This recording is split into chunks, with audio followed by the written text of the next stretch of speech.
Hello, Dr. Long. Hello. Long time no see. How's it going? Yep. All 5 minutes.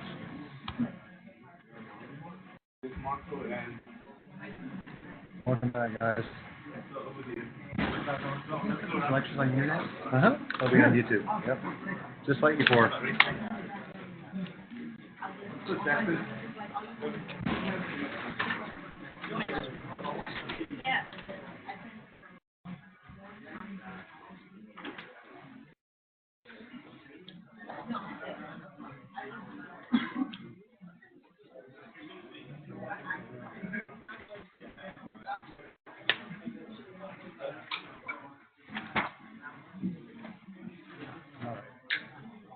That's where I need it.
Okay.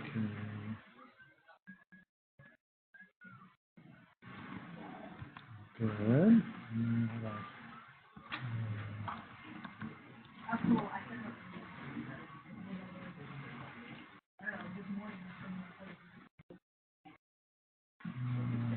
This is it.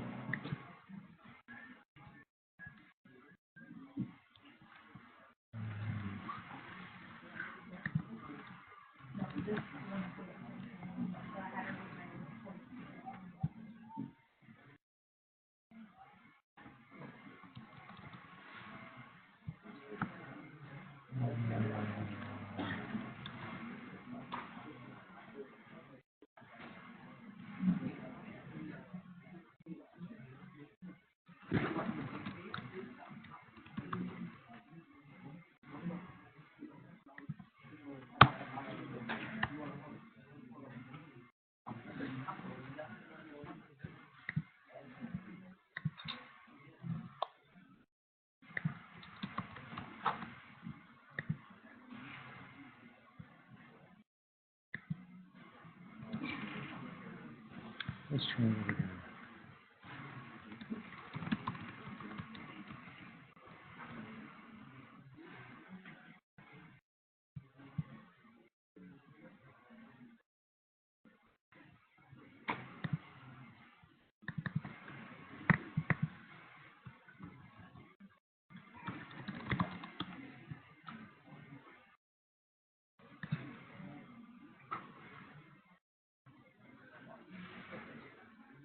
Okay.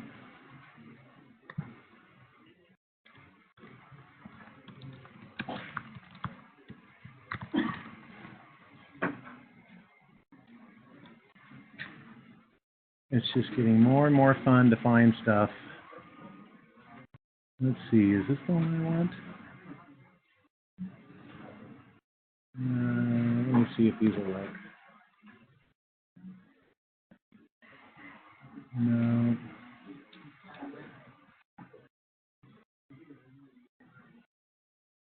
That'll have to work for today.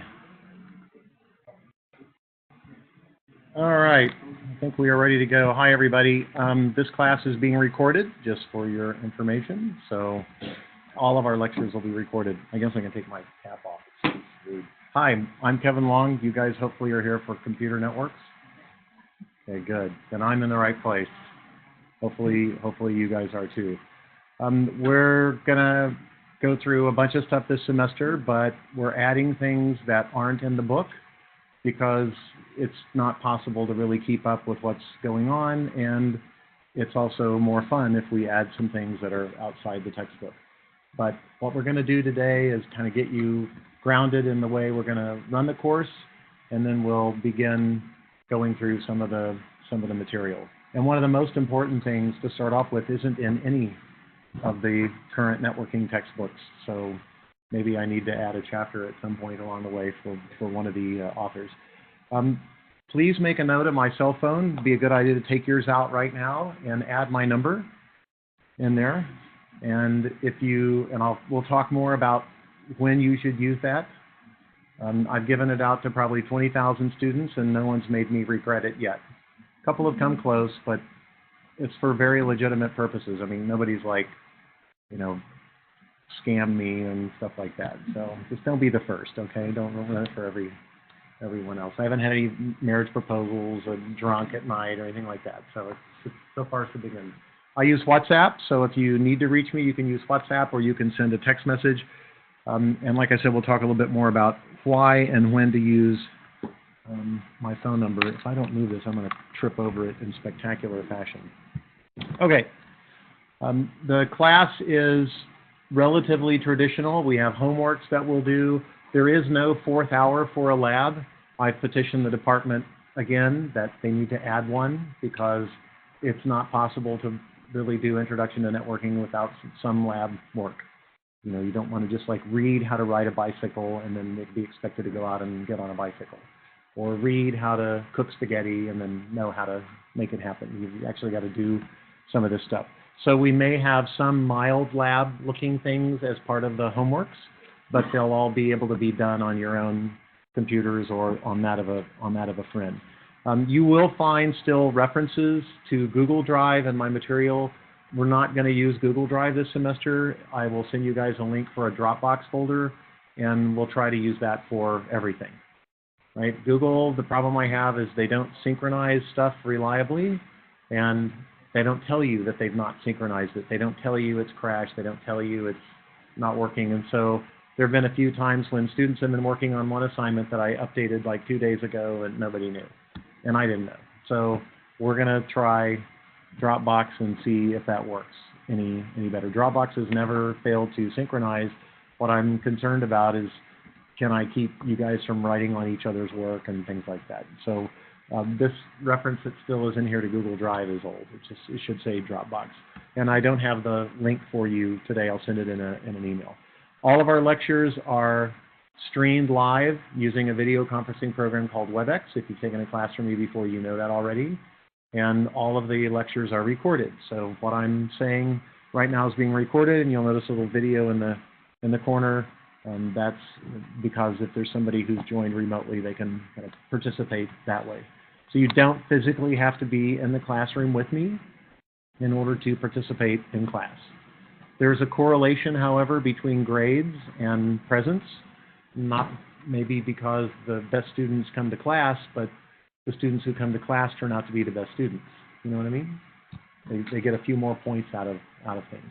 And partly it may be because I'm always scanning, and if I see a face of confusion on something, I'll try to explain it a little more. So if you're one of the people that are here, all of the things you frown about will be explained more. So all of your doubts are kind of answered without you ever having to say a word. I also will take all the recordings and upload them to YouTube. So we have an unpublished YouTube channel that I'll give you guys the link to as well here in a minute. The only problem with WebEx when it creates this MP4 file at the end of the lecture is it doesn't include the video. And I'm like, why don't you include the video? Well, we didn't know where to put it. Well, why don't you put it in the same place it is when we're broadcasting? Like, well, we're worried it's going to cover something up again. So I'm working on it, but right now it's basically a surveillance camera aimed at a PowerPoint. So it's not very exciting, but it's there if you need it. And last semester in my classes, I think we had 40,000 video hits. So people do take advantage of rewatching the videos. I would not recommend trying to binge watch this like, Thrones or something like that. It's too much to do in one sitting. It's better than the computer architecture stuff. Binge watching, that's impossible. You have a prayer of doing it with networking because it's kind of a constant theme, but keep up with the lectures. Best way to do that is to be there live. There'll be about 10 homeworks. They will generally be traditional style homeworks, but they may be some things to get you exposed to some other tools. Many of the homeworks will include a lab with a program called Wireshark. It's not exactly a lab, and I'll show you what that's all about. We're using Carreau's and Ross's textbook. It's in its 7th edition. It's available in a few other languages as prior editions. And the 6th edition is widely available as a PDF file. If somebody finds the 7th edition as a PDF, let me know. But the 6th edition doesn't have all the same chapters. They've added a couple of chapters, but the ones that they have in common are identical. So chapter 1 is exactly the same in the 7th edition as it is in the 6th, and the same for chapter 2 and 3. So if you can find the PDF and you want to buy the 7th edition, but it's going to take you a while to find a cheap one or whatever, you have some time to kind of get that done. All right, and the book has been out for 1.5 years. We beta tested it in this class for the authors 2 years ago. So there are used copies floating around out there. Okay, it added chapters for wireless and mobile networks, for multimedia and security. I will try to get us through as much of that stuff as I can, but the core of the course are the first 5 chapters. And chapter 1 is by far the longest. It's an introduction, and it kind of walks us through the entire course. It'll take us more than a week to get through it, but oh, somebody found it? Oh, well, that didn't take long. So shoot me the link, will you? I want to figure out where it is. The book otherwise is very, very expensive. Okay, there's a couple of other textbooks that I recommend that have material that are not covered in Carreau's and Ross. One of them is from Leon Garcia. That specifically goes down a layer and covers some of the electronics that cause our networking packets to be transmitted. So they cover things like spectrum management and noise and encoding and signal propagation and some things like that. And it's actually important to understand that as a computer scientist, believe it or not, because we design programs, we need to know more than ever more of the fundamentals about what's going on in the network beneath it, because the characteristics are really, really varied. It's not like all Ethernet everywhere. So most of the networks you're going to run into will be wireless, and they have an amazingly broad spectrum of capabilities. So I will hopefully convince you why it's really important for you to pay attention to what's going on at layer 1 if you plan to be successful designing a protocol to do almost anything. And that's not something that's in all the textbooks. This textbook gives you some fundamentals in a couple of the chapters, and so we'll pull a little bit from that as well. And then Douglas Comer, I'll tell you when I decided that networks was going to be for me, like as a career. It was, when was it? Maybe 1983, maybe 85, something like that. And I was in Santa Clara County, California for the very first Interop networking conference.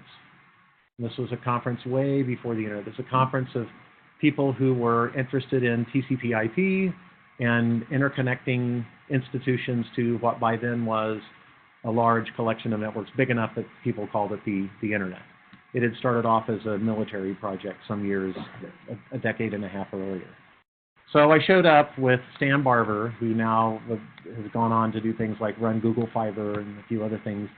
And we signed up for a class taught by this professor out of Purdue named Douglas Comer. And he had just written a textbook called Internetworks. And it was the first one that was an actual textbook that you could use to teach a class with exercises at the end and slides and things like that. So he was going to walk people through this course in 2 full days of time. Not bad. You can get through a lot of a course that way. And so we were 2 of 1,200 people seated in this brand new Santa Clara County Convention Center. And for 2 days we took this class. He gave us all a 3-ring binder. It was about 1 inch thick. It had 2 slides printed per page. He gave us a copy of the textbook. So I figure he's probably out $30 a piece for that. He probably had to pay maybe $50 between the 2 days for each seat, you know, because the conference facility is going to charge him some amount. They don't charge by the person, but let's say it's $50 a piece. So what are we up to, 85, something like that? He charged $1,200 a person and kept the rest. Anybody do that math? That's well over $1 million. I said, aha, really? You can do that in this business? Yes, you can. So don't think that these networking guys or computer science faculty in general, especially at the key schools that spin off companies, are poor.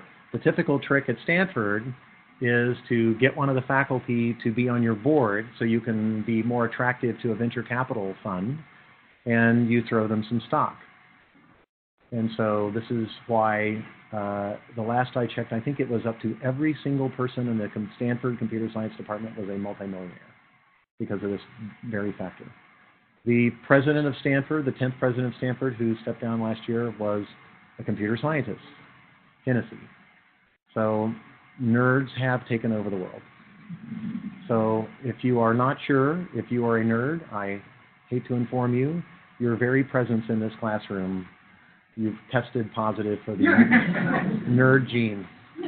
All right? So we don't have enough of us, so you guys are in good company. So Comer's kind of come along there. Maybe it's more for sentimental versions. He's got a 6th edition of this out now. So kind of interesting history. So Dropbox we'll use for almost everything we need in the class, with the exception of the place you go to upload homework assignments.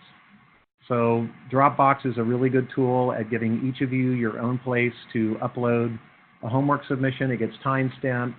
The TAs can download it and grade it. And so we'll use Blackboard for that.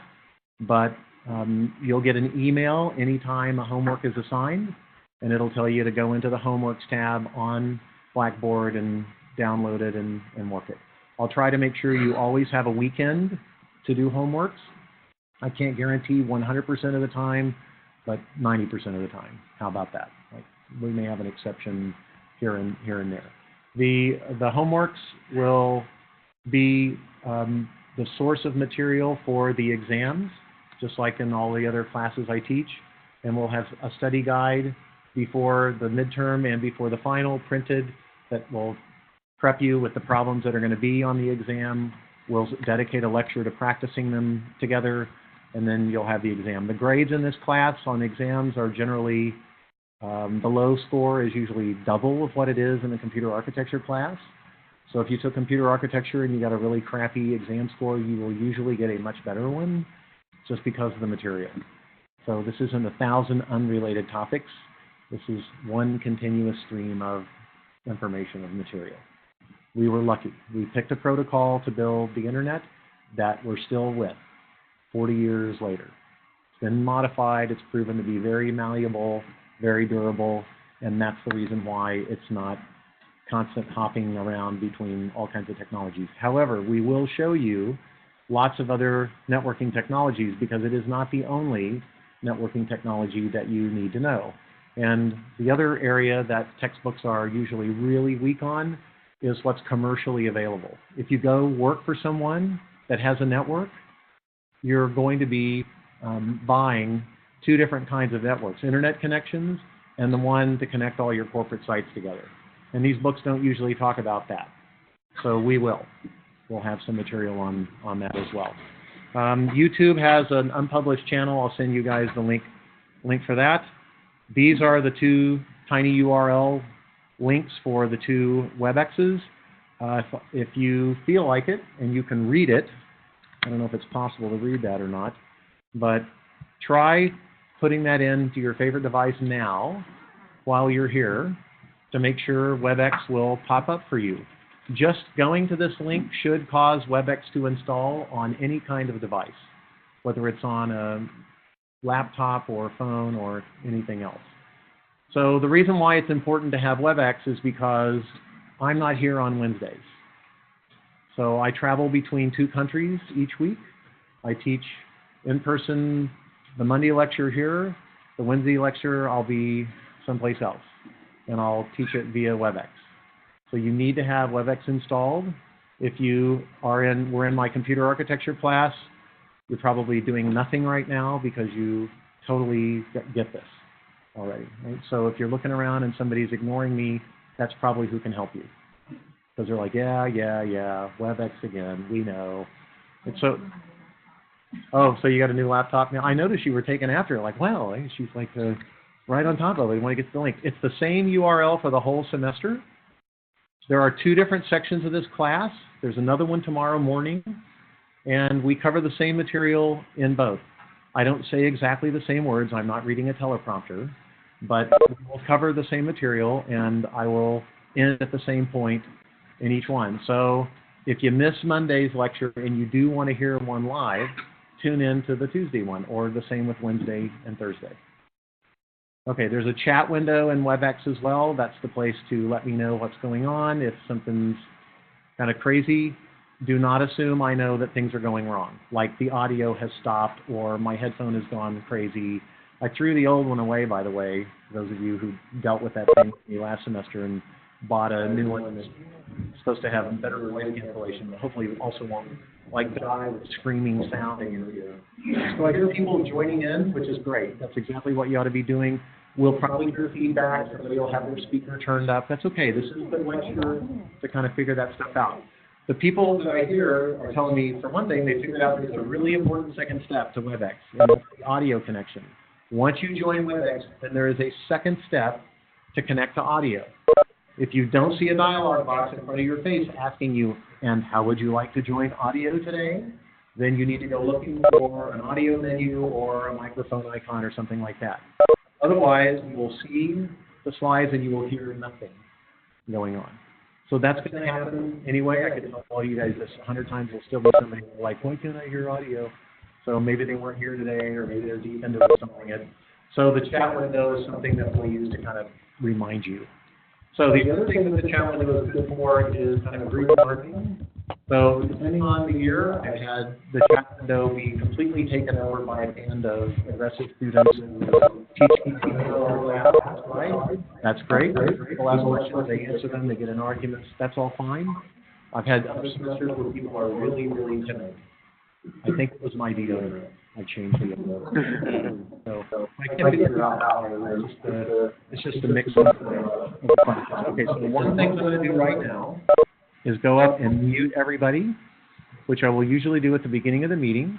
You can unmute yourself at any time, but they've changed the WebEx interface, and I no longer can just mute everybody by default in the way I design the meeting. So I'll have to remember to do that. If I don't, and I start the lecture, oh, I did forget one other thing here. Mute on entering. There we go.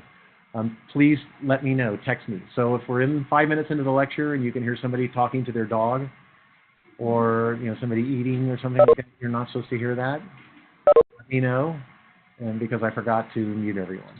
And you have to kind of be aggressive about it. You may have to take the marker and write on the slide, like mute. That'll work. I'm never going to yell at you guys for helping me run a good class. So I have had some interesting things that I hope not to have happen again. Let's see if I can find one of them here. Let me see if I can find it. No, I don't know. I don't know if I'm going to see exactly what I want here. But one time, people kind of sort of took on a whole gay theme. People sort of took over the board and started writing all kinds of stuff on it, and it was funny, but just be careful. Whatever you write, everyone can see with your name. So if you're going to write me a love note or something, you might want to not do that. How about that? Let's not do that. The password's at the end, Cougar CS. And it sounds like the link's working for everybody, right? So you still have time. Just keep trying it during the class. Lean over to someone else. Yep. So he's good because now he can hear the lecture, right? So you hear his audio. So that's the way it basically works. Don't be embarrassed. That's exactly what you're doing right now. Okay. Continuing on. Oh, one thing about WebEx. What is it? Oh, this is our YouTube link. So that's the QR code for our channel. If you've taken this class from me before, you've heard me tell this, and maybe with a spectacularly amazing story behind it. But WebEx is invasive. It's very easy to use WebEx and get the class experience without having to be here. So people will take advantage of that. And you will tune into a class while you are using the restroom, and while you are screaming at your kid, and while the dog is chasing you, or while you are at the airport. And if you accidentally unmute yourself, we will hear it all. And having been in this industry and on tens of thousands of WebEx conferences, you will hear everything life has to offer at some point or another. And I mean everything. Cisco wrote an employee in Atlanta, Georgia, $1 million check to leave the company and relieve us of responsibility the day he came back from a jog and showered and plopped down in a seat. You'll notice I didn't mention dressing in between there. And got onto the WebEx conference. And the way WebEx worked at the time was we turned your camera on automatically. I know it sounds obvious now, right? And so the call started, and the way these conferences work is whoever is speaking, their video is what is sent out to everyone else. So somewhere between lather, rinse, and repeat, he found himself on the Bahamas and the island with someone, and he got $1 million for that day.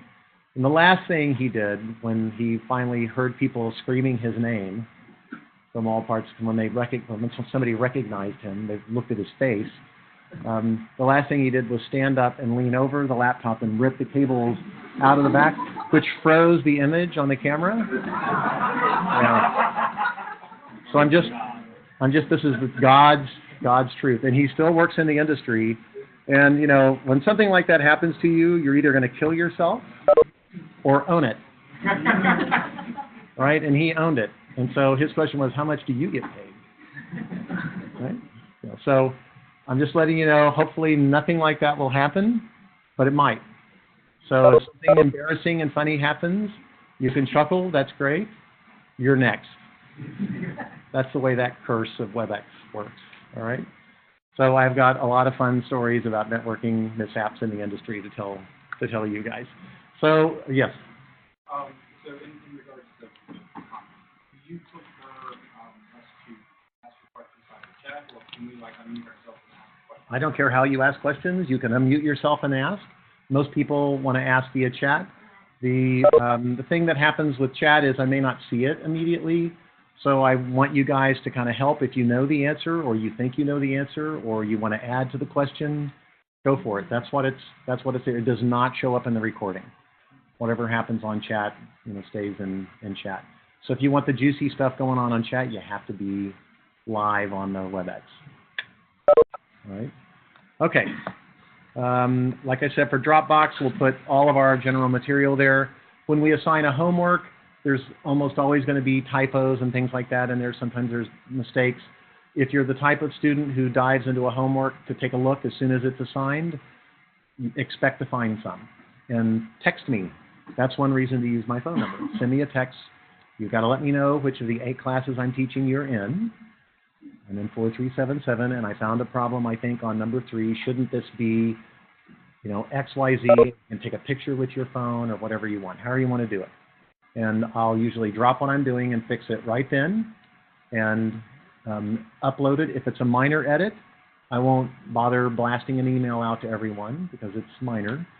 So if you aren't the type that dives right into a homework, like 99% of the population like me, Whenever you're ready to start the homework, make sure you download a fresh copy from Dropbox right then and take advantage of whatever edits have been made.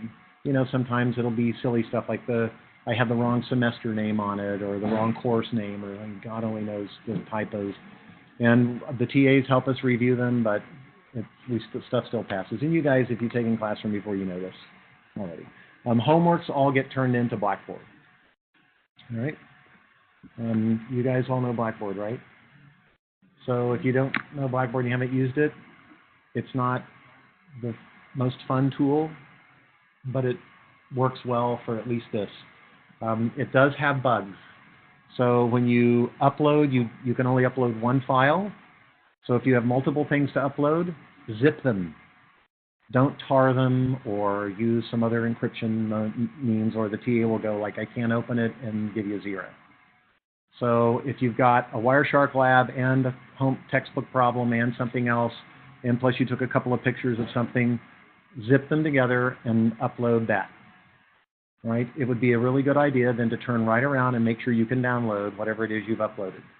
Because one of the things Blackboard does about 2% of the time, every year forever, is lose whatever you've uploaded. We will never see it, and you see it fine. So for that reason, when grades are happening and stuff, and you're asking around and your fellow students are getting their grades from maybe the same TA, and you're not, you should assume they can't see what you did. You should go talk to them. So a really good idea is when you're ready to upload your homework, take a screen snapshot of like time.gov in a web page next to the file open or something like that, something to convince the TA later that it really was done on the time you say. Or just don't mess with the file and leave the timestamp alone so you can email it to them later. Right? So if they don't know what to believe, they may take points off for being like super late. Okay? The lead TA in this class was my lead TA in architecture last semester. So if you took architecture, then you kind of know how he does things, which is very well organized for the most part. He's like Superman TA. Okay. All right. This last part about deadlines are strict, let me talk about this a little bit. That's a bullet that was left over from when I last taught this class in the summer. We met 8 to 10 a.m. every single day. I was in Germany for the first 2 weeks of the 4. So the first day back was a midterm exam. Can you believe that? First day they laid eyes on me, it was like, hi, how are you? Here's an exam. You know, good luck. Right? So we still did the study guide and everything, but it was not ideal, and it was extremely fast-paced. But as is always the case for a summer course, because I was only teaching one thing, and you're only taking one thing generally, we got a lot further through the material than you ever do during the semester. And that's not 100% consistent with other faculty, but it's not uncommon. So if there's a class that you really want to go deep on, and you know it's going to be offered in the summer, that's your chance. That's when you get your head wrapped around one thing and you learn the most on a single topic. Where this model that we're using today will be in 10 years, hopefully it'll be someplace else. Hopefully we will not make you take 5 classes at a time, and you know the way we're doing it. There's lots of other ways of teaching, so that's a better way. There are other places now that are experimenting with teaching you one course at a time and having you go sort of one by one. So we'll see where it goes. It's pretty hidebound, but the other university where I teach, they are openly, verbally stating that they are scared they will cease to exist in 20 years. And they are in the top 20 private universities in the world on the same list with MIT and Stanford. So if they're scared that they're going to cease to be relevant, then I'm paying attention. So, yes. See. Yep. So we can have a chat about that later if you want. Yeah. You want to, there, borregos. All right. So I have this hat with from the other school. It's the only one that really fits me well. It has their logo, a ram, on it. And I will never buy another piece of clothing from them that doesn't also say at least those 3 letters on it, because nobody here knows what it is, and they all think I work for Dodge. So it's exactly what happened. So now it's like, it's a different RAM, okay? It's not the same freaking RAM. Okay, so that's why we have the deadlines or strict part. We're not going to be draconian here. However, the department is getting stricter quite noticeably over the winter break. We had faculty meetings about it, and we talked to some people about it again Sunday night or Saturday night. They do want us sticking to deadlines and being a little bit more rigorous with that. So I'm telling the TAs to be stricter on the deadlines. So it's going to be stricter than it was the last time you took any class from me, a little bit more. So we're just kind of moving in that direction. Okay, grading looks like this. Half your grade will be the homeworks. The 2 exams are 25% each. The final is not comprehensive. So there's more information that you need in the second half of the class that you learn in the first than in the architecture class if you took that from me. The architecture class, there was a lot of stuff you learned in the first half that you can go, goodbye, good riddance, I never want to see you again, and you never will. You don't need it even in the second half. That's not the case with networking. Everything you learn in the first half will integrate into what you learn in the second half in one form or fashion, but I will not go back and repeat problems from the early chapters on the final.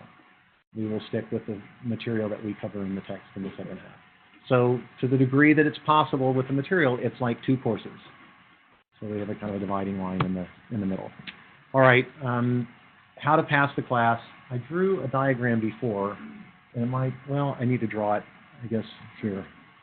So let me pull this up instead.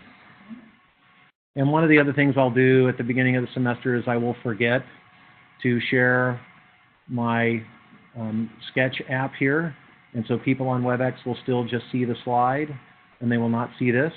So you're going to have to help me get like the winter cobwebs off and remember things. If you can't see what I'm talking about, then please interrupt me and let me know. And if you have to be aggressive about it, like come off of mute and say, we can't see, that's okay, just do that. That's our class. So you can participate in it.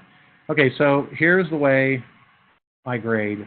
And let's say this is the dividing line between what the computer science department wants to see you make in order to count this class towards your degree and not.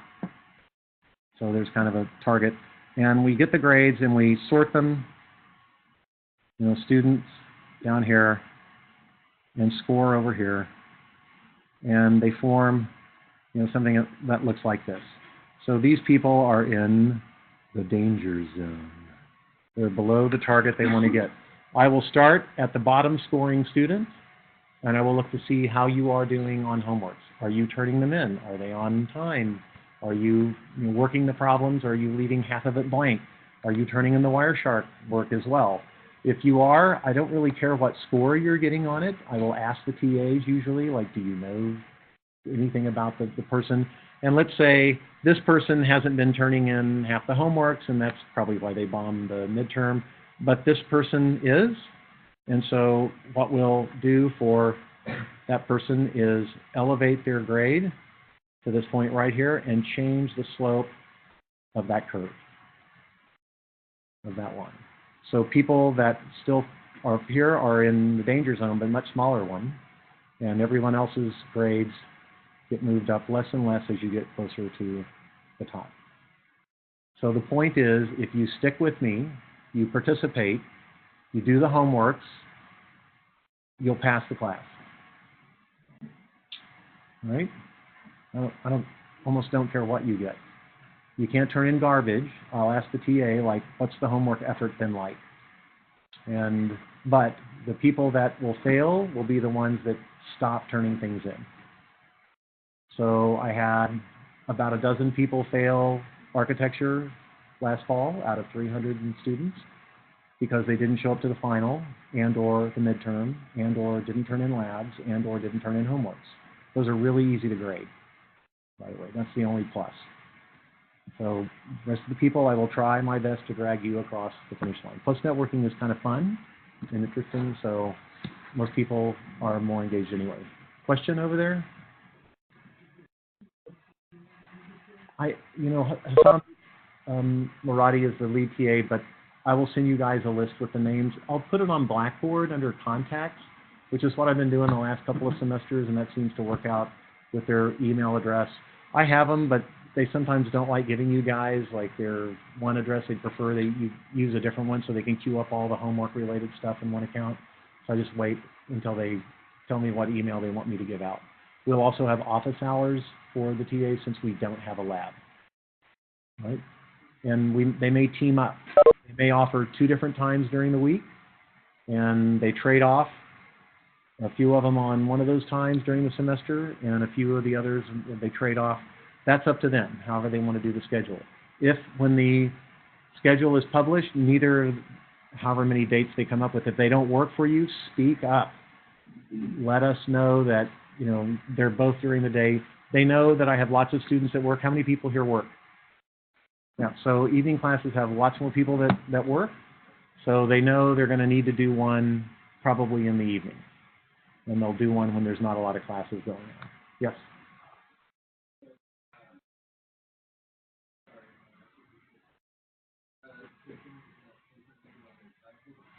Nope, no Zybooks this semester. Good question. There's no ebook for it yet. Nobody's really taken this thing over and done that to it yet. So it's a traditional text, and she already found the PDF. So was it you? Oh, it was him. It was you. Oh, you were typing while he was saying it. I thought he was looking over your shoulder. Okay, so it's out there, and I will not distribute the PDF, and I will not send you the link. So if you guys want to get like a chat group thing going together, that can be helpful as well in the class, working on, you know, tough problems and things. Question? Yeah, the last semester I had grades, most of my grades almost, you know, they pop up the last week. Yeah. Yes.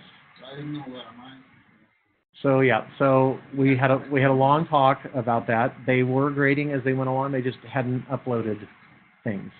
But I took a look, and the grades were all there in the spreadsheet, and we got them all uploaded. But people need to know what they're doing as we go along. So I may be able to structure it differently, where they can't record them in the spreadsheet. They have to put them in Blackboard. But it's at some point a game of numbers. When there's hundreds of students, it's harder to kind of help the TAs do those kinds of basics. They kind of have to run with a lot of that stuff. So, but I do want to know if it's happening, please. Yes. Yep, we've got dates for the midterm and the final. And I may have them in here. I may not. I can't remember if I put them in here. I don't think I did, but it's in the syllabus. So let's pull it up there. I may not have the right version open here. Yeah, so I'll tell you it'll be the last Monday before spring break will be the midterm, or Tuesday, depending on which section you have. And the finals are all out there already. Let me see if I can, the easiest way to find it. Here we go. Spring 2019 final. This is a Monday, Wednesday, 5:30 to 7. Your final will be on Friday, May the 3rd at 5 p.m. Yay, Friday night. What a great time for a final exam, huh? Well, you're the first day, right? So you'll be done with me fast. Yeah, so I think it'll be the Monday before that, which is the 3rd, something, or 4th. Yeah, so the 4th or 5th, depending on which section you're in. If you're on Tuesday's class, it's the 5th. If you're on Monday's class, it's the 4th. So we'll do it right at the halfway point. So you don't have the midterm hanging over your head during spring break. Yes?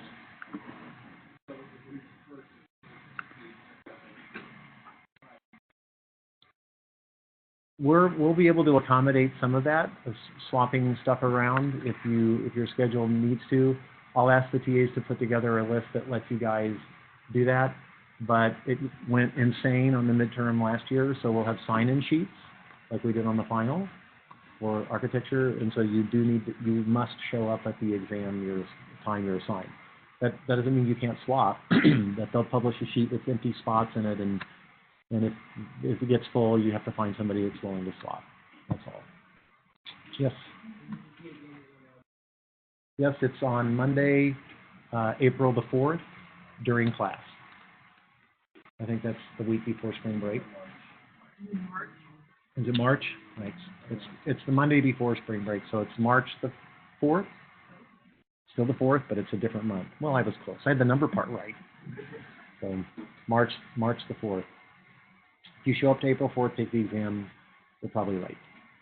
Hopefully I don't do that. Okay, back to the slides. How many people have programmed?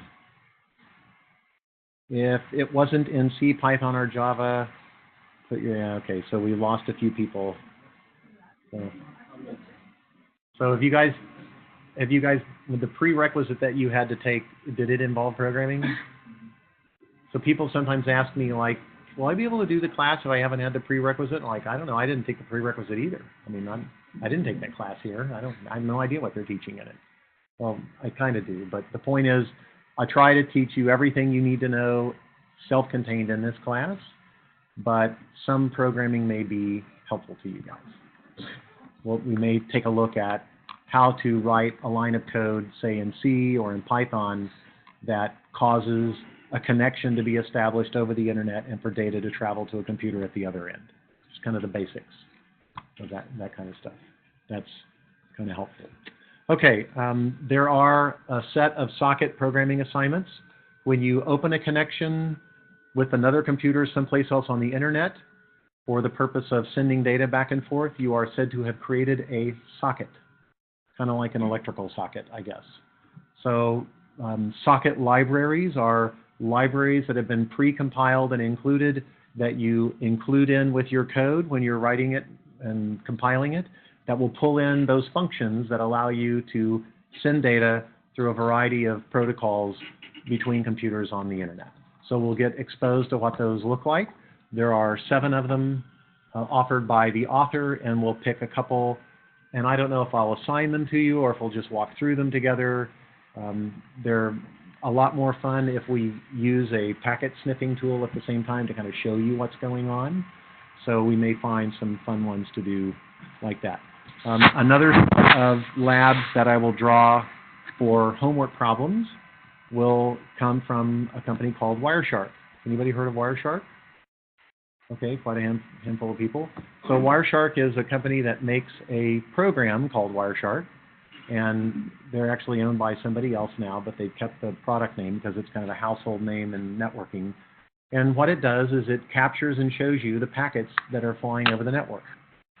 So depending on the permissions you have and where you choose to tap in, you may see lots of stuff that other people aren't aware that you are able to see. So this is why when you are warned by a browser that the information that you are about to submit is going to be insecure, or you're really sure you want to type in your password, you should go ahead if you want me to have your password. So I can tell you that. Does anybody follow Marriott News, the hotel chain? What happened to them this year? Yeah, they had a hack. Yeah, they've been hacked for a long time is correct, because for the last 3 years I've written them letters to their CIO and other people telling them that what happened was going to happen, because they weren't even doing the most basic fundamental things with their website to even protect passwords. I mean, they were just not even using HTTPS. And so they assigned a law firm to handle inquiries, and I called them up a couple of weeks ago and said, I'm just waiting on someone to file a class action lawsuit against you so I can show them the letters that I sent you that you guys ignored, because it's going to cost you some money for not protecting people's data as it should. And you're going to lose, because I teach this stuff, by the way, too. And they're like, ooh. So I'm not out to get anybody, but, you know, if you insist and you blow me off, or any of you guys, with my data, and then you go and lose it, including my passport number, I have a right to be irritated at you for something like that. So we'll see, we'll see where that goes. But corporate America is not awake, or lots of other places, on securing data. So we'll spend a little bit of time talking about that, and I will show you tools that you can use to kind of see what's happening on your network. Okay, so these are some of the Wireshark labs. There are exercises at the ends of the chapters that are really, really good. They are right before the homeworks, and they point you to some tools on the publisher's website. You can't read this. I don't expect you to read this now. I'm just showing you so you might recognize the page when you get there. But they have really good animations that we'll use throughout the course to kind of show you what's going on, to show you how congestion is handled, and to show you how packets are sent in bursts, and to show you how different bandwidths of networks deal with buffer overflow and things like that. So it's just a lot easier to see it as a picture. Some people learn a lot better that way, and so I gave you the link for that site. So I've retired twice now. I guess I will try to retire a third time. I retired from AT&T after a career that began in the 70s, before almost everyone in here was born. And I retired from there and then went to work for Cisco Systems and retired from there in May. So just this year. And that's my background. Okay, so let's move on and start getting into some of the material. The first thing is not in the book. So we need to start off with who controls how information is actually sent around. Well, believe it or not, the government does. And I don't mean like with sensors, although some countries have those. But most of the networks that you use are wireless, right? And you are transmitting radio signals from every one of these wireless devices, exactly like the radio in a car.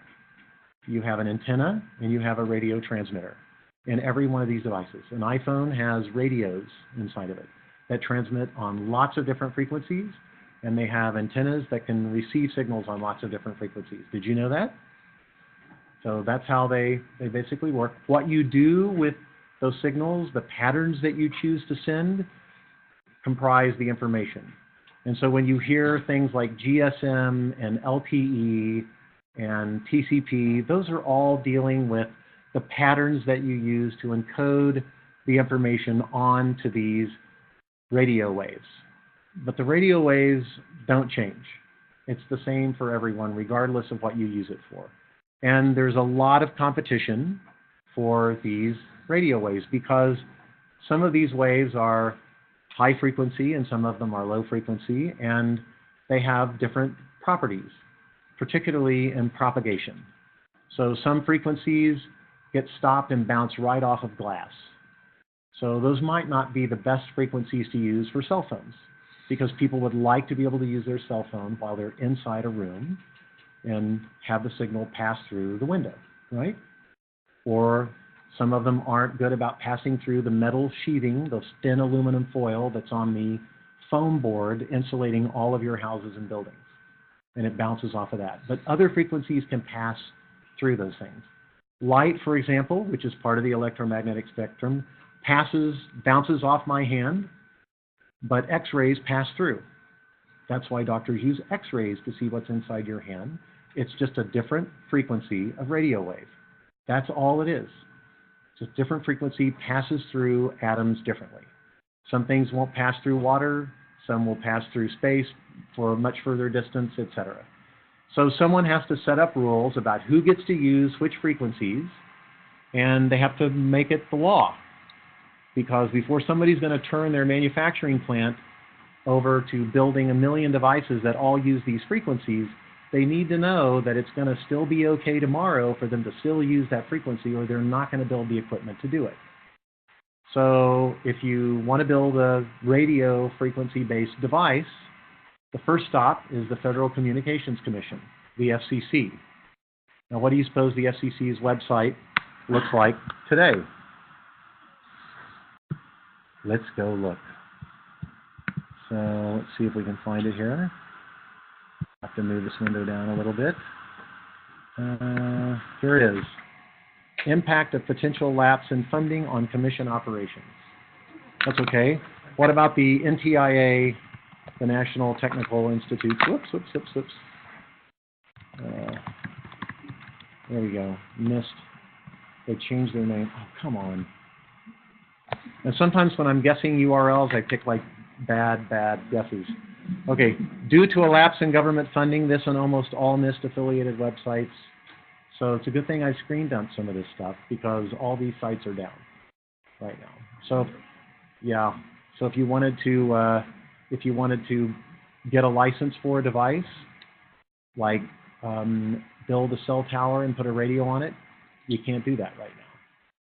All right, so radio spectrum is something that we got to keep track of. And so if I switch us over here, and I think I actually found it in Firefox. Here we go. So this is a chart that looks a lot like charts that other countries use as well to keep track of the radio frequency spectrum. And you can't read the details, I realize that, but it starts off at like 0 hertz, and a hertz is how many times a second the wave will oscillate, and it ends up down here at 300 gigahertz in the ultra-high frequency spectrum. And you notice these colors on this chart. These colors are where we've organized the types of things people are doing with these radio frequencies. So, for example, commercial information and entertainment, television stations and radio stations are blue, this color teal blue. And you can see they occupy a decent amount of the spectrum. Why the spectrum here instead of, say, the spectrum here or the spectrum over here? Well, because TV signals needed to pass through the atmosphere and through what people were building homes out of at the time to the rabbit ear antenna that sat on top of the TV set to be commercially successful. If you had to go outside to see television, it wouldn't have taken off. So they lobbied the government. And so what kind of argument do you make to the government to get permission to use this frequency spectrum? The first thing you should assume is someone else is already using it. So you better be bigger than they are.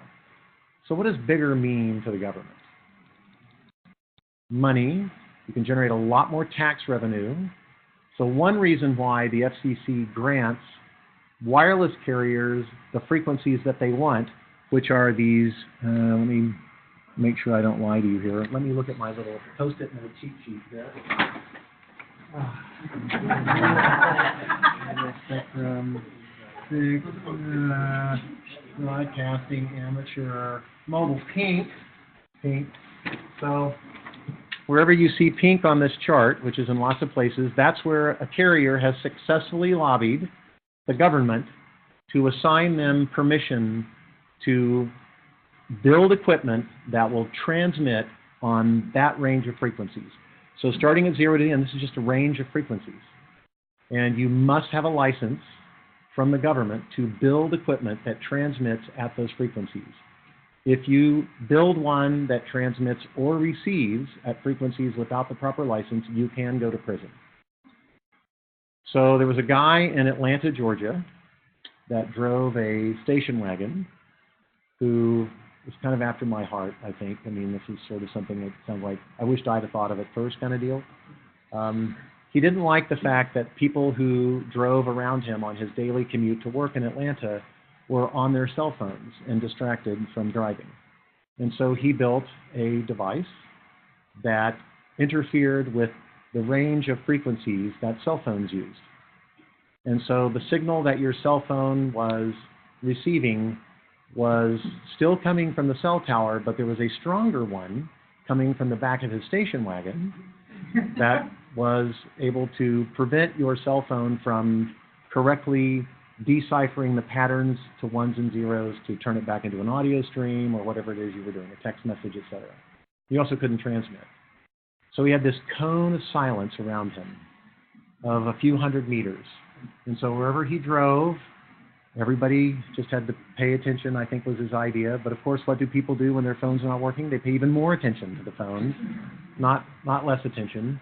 So people would call in and complain to, among other people, Singular Wireless, based in Atlanta, which was part of Bell South before it became part of AT&T, and we owned them. And we would send technicians out. You know how big bureaucracy works. People call in and complain. A few hundred people do it, and eventually it works its way up to someone who says, like, what's going on?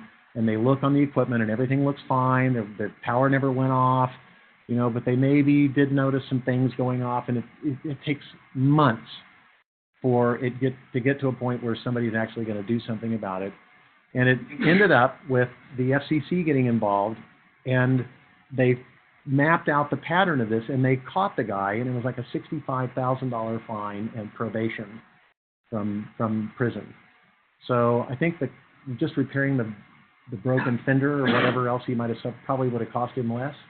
But he's a hero, I got to tell you. Right? First of all, give me the schematics, just like, right. So maybe it'd be fun to kind of mess with somebody. You can build a small version of it, and just every time the person you don't like's on the phone, you just tap it for a second, like drop the call and stuff like that. So you can have some fun with this.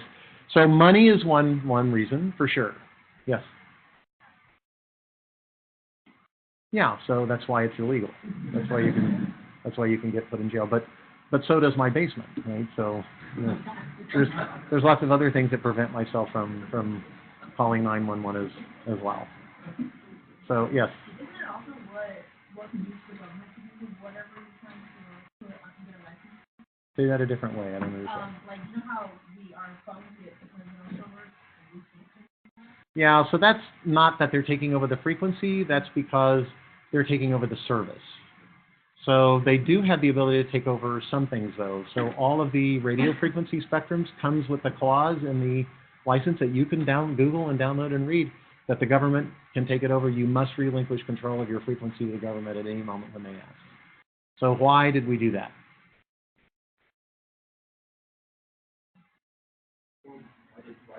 Why did we write into the contracts with people who got radio station licenses that the government could take it over at any time and commandeer their signal? You're close. You're in the right direction. Yes. Yeah, but what one specifically?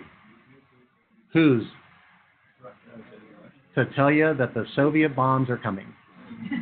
That's exactly why. There's lots and lots of stuff in technology design for networking that was based on the Cold War. A fascinating amount. And I'll bring up some examples during the course this semester as well, including some things that I would guess none of you have ever even were aware that the government did.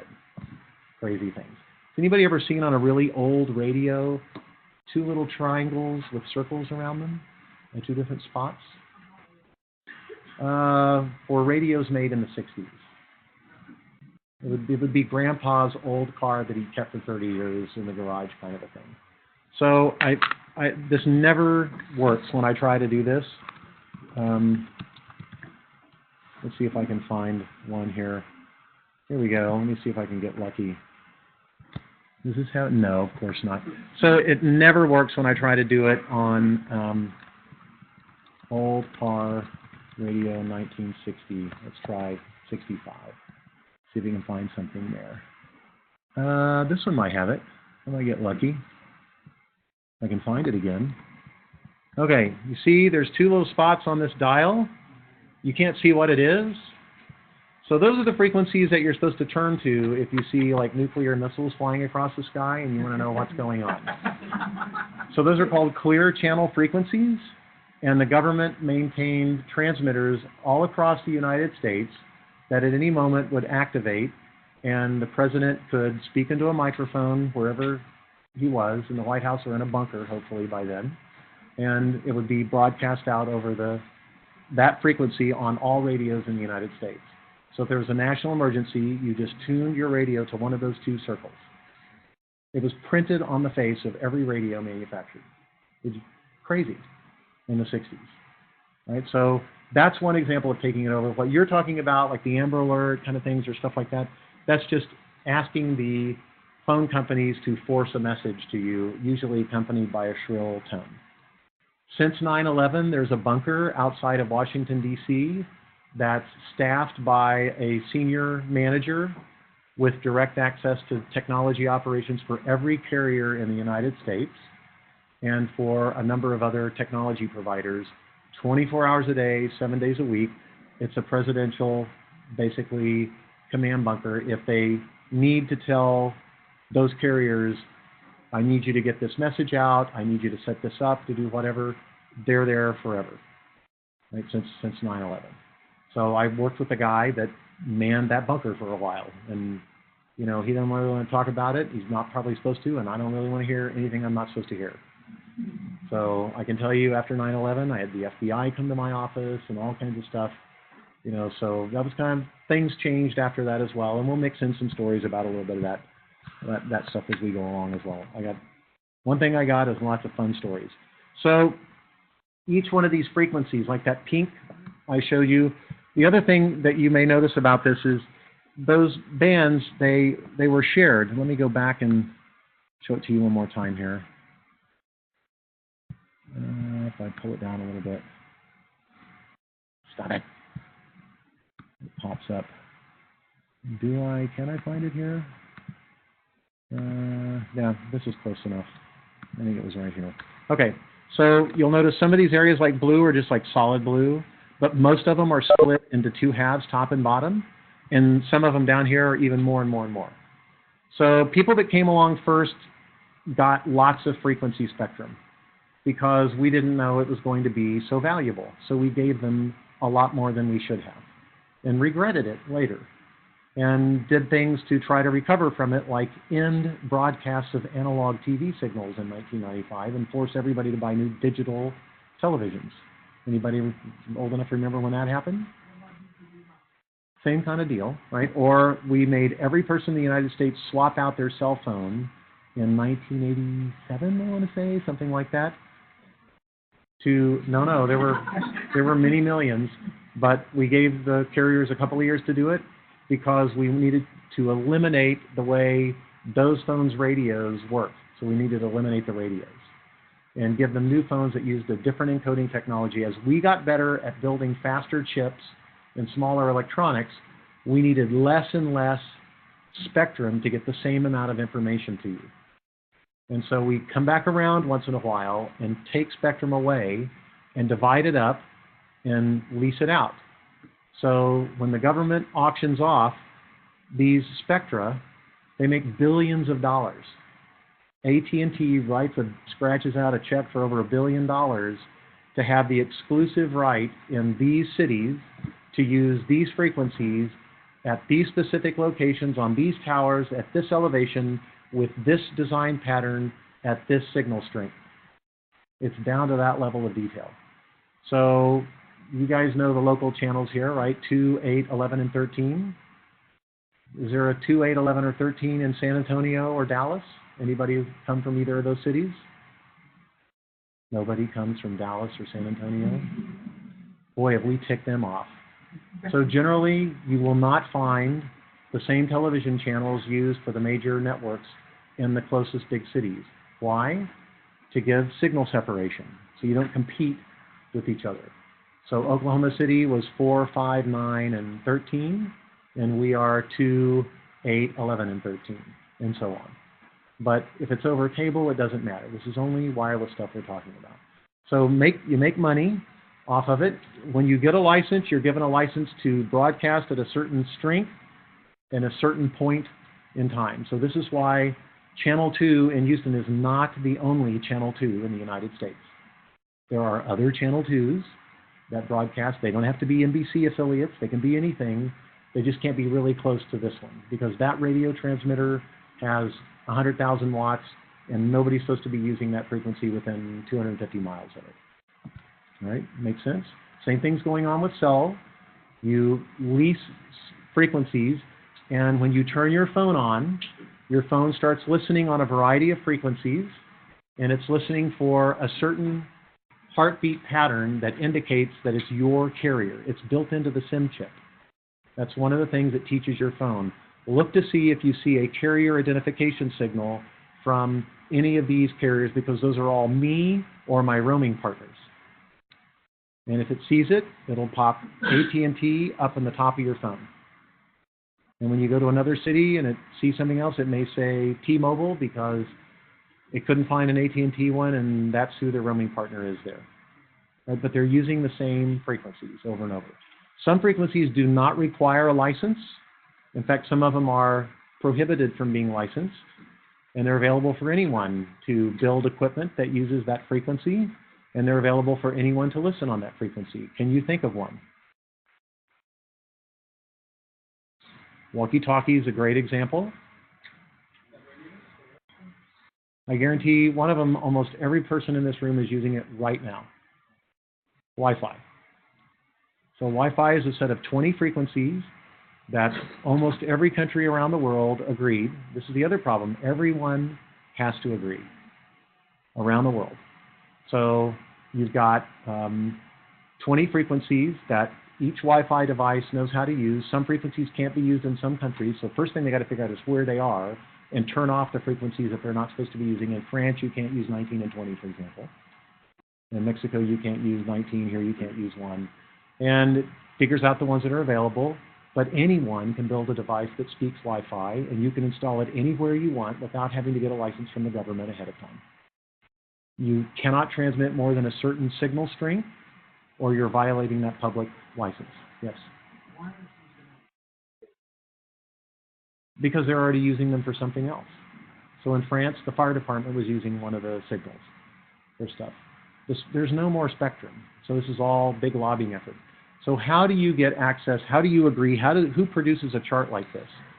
So the federal government gives, typically in most countries, some government agency permission to act on its behalf. In particular, the Senate passes a law or the House passes a law authorizing an agency of the government to act as them.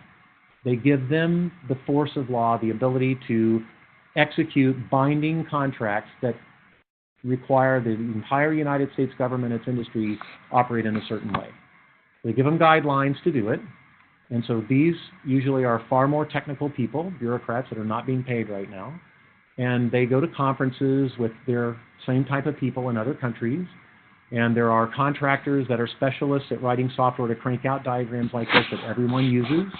And you guys all sit down and you hammer out in one of these International Telecommunication Union conferences what technologies are coming up. The hardware vendors come and present. They talk about spectra. The engineers are there and they're trying to figure out politically what's our best chance of spectrum. Where do you think we can most likely win? And so they try to design protocols that will work with those, betting that that's what's going to happen. And, you know, it's very entrepreneurial. And when people agree that that's what's going to happen, one of these bureaucrats signs his or her name to that document, and the United States government has just been bound to that international law.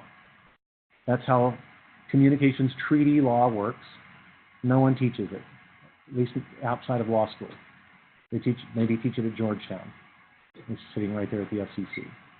But it's important for us to know enough about that because you can't assume that you're going to have the bandwidth you want and the behavior that you want and the latency you want and the error correction that you want without somebody building that device. So it's good to see a little bit about what it takes for them to do it. Some spectra now is spectrum hopping, where you're given a variety of frequencies, and when you turn on, you are a subordinate licensee, which means if you hear someone using the license, you must immediately stop. So NASA will share lots of its frequencies with the rest of us as long as they're not using it at the moment, because they're not always using their frequencies. There's no shuttle up right now, for example. So the frequencies they use to communicate with the space shuttle, if you want to use those, you can, as long as you're listening, and you stop the minute you hear somebody else using it. You don't know if it's them or not, but you stop. That's kind of the rule. So that's one way of doing it. It's spectrum sharing. Most electronics being designed today use some form of spread spectrum, spectrum hopping, subordinate licensee types of uses. So it's really hard to get spectrum. So if you're willing to write a bigger check to the government, look at what happens with the cell industry. All the tax revenue. You get tax revenue from people paying employment tax who go to work for those companies. You get revenue from the property taxes where the factory is built that cranks out these devices. You get taxes every month when you pay the phone bill. So, you know, sometimes you need to follow the money trail, particularly in communications. That becomes the dominant factor in not the technology. So the joke in the industry is there's 5 layers of TCP/IP, physical, data link, network, application is at the top layer. We'll go through all of them. I don't need to overwhelm you with those now. There's acronyms to remember them as well. But the joke is the top 3 layers are money, politics, and religion. And those things govern what happens most of the time. So I will ask you questions on homeworks, and I will ask you questions in class and on the exam that will not have, they will look like a technical question, it will smell like a technical question, it will walk and talk like one, but it is not at all a technical question. That's a money, politics, or religion question. Because you need to always keep that in mind. You cannot stick your head in a cube and design a technology to work over networking without understanding the money, politics, and religion, or it'll never go anywhere. I've seen people do it. I've seen them spend billions of dollars on it. I've told them it was going to happen. They were arrogant and wouldn't listen. It happened. WiMAX is the best example. Anybody remember WiMAX? Yeah. Anybody got a WiMAX device right now? No. Why did WiMAX fail? It was a much faster technology. It would go 50 miles. It used the same types of Wi-Fi frequencies. You could put one tower in the center of the city instead of thousands of other ones, and you could have thousands of users. Why did it fail? One very obvious reason. It wasn't licensed. It was a public domain spectrum. No one's ever going to invest a penny in a frequency that the next day after they build the tower, someone legally can build one next to you and interfere with your signal, and there's nothing you can do about it. Why would you build a network like that? Why would you do that? It's crazy. It works for Wi-Fi because we can kind of control what goes in this classroom. It's small. We have no control of what happens across the street, but we don't care because our signal doesn't need to go that far. Right, so we'll walk through some of that stuff as well. I think in the last slides, before we leave, I may have included some pictures of spectrum, old charts of electromagnetic spectrum. Here's one that shows it in a totally different way of what the various areas of spectrum are used for. Part of the spectrum is visible. Our eyes receive parts of the electromagnetic spectrum. Our ears receive spectrum as well. Everything shares the spectrum. So here's the US, here's Canada, here's Malaysia, Mexico, South Africa, UK. They all look the same, don't they? They all look similar. So we'll talk a little bit more next time about some of the fun stuff that goes on when the government goes out to figure out are people sticking with their licenses. Remember, Wednesday, WebEx. Don't come to class on Wednesday. The class will be broadcast only via WebEx. I will be in Mexico. Okay? All right.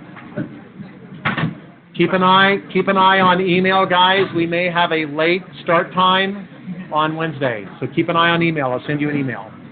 I got a conflict. Yes. So you had mentioned we're probably going to talk about different, the norm,